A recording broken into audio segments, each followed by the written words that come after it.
اعوذ باللہ من الشیطان الرجیم بسم اللہ الرحمن الرحیم۔ حضرت محمد صلی اللہ علیہ وسلم نے اس نماز کی بڑی فضیلت بیان کی ہے۔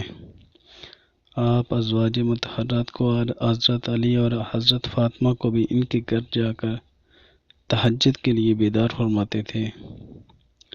صحابہ کرام بھی اس نماز کو پابندی سے پڑھتے تھے۔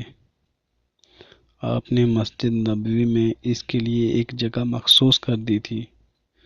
رمضان شریف میں ایک دفعہ آپ نے صحابہ کو تہجد کی نماز جماعت سے پڑھائی۔ دوسری شب اور زیادہ آدمی جمع ہو گئے اور تیسری شب اس سے بھی زیادہ۔ تو پھر آپ تشریف نہ لائے کہ کہیں لوگ اس نماز کو بھی فرض نہ سمجھنے لگیں۔ حالانکہ تہجد کی نماز فقط سنت ہے۔ یہ نماز گھر اور مسجد دونوں میں پڑھی جا سکتی ہے۔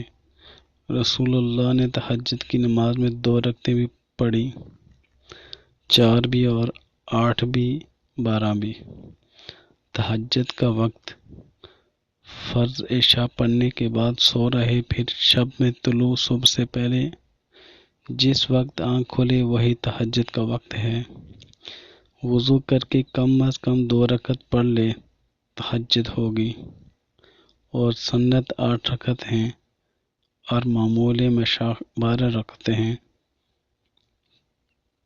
قرات کا اختیار ہے، جو چاہے پڑھے، اور قرآن یاد نہ ہو تو ہر رکعت میں 3 بار سورہ اخلاص بہتر ہے کہ جتنی رکعتیں پڑھے گا اس سے ختم قرآن مجید کا ثواب ملے گا۔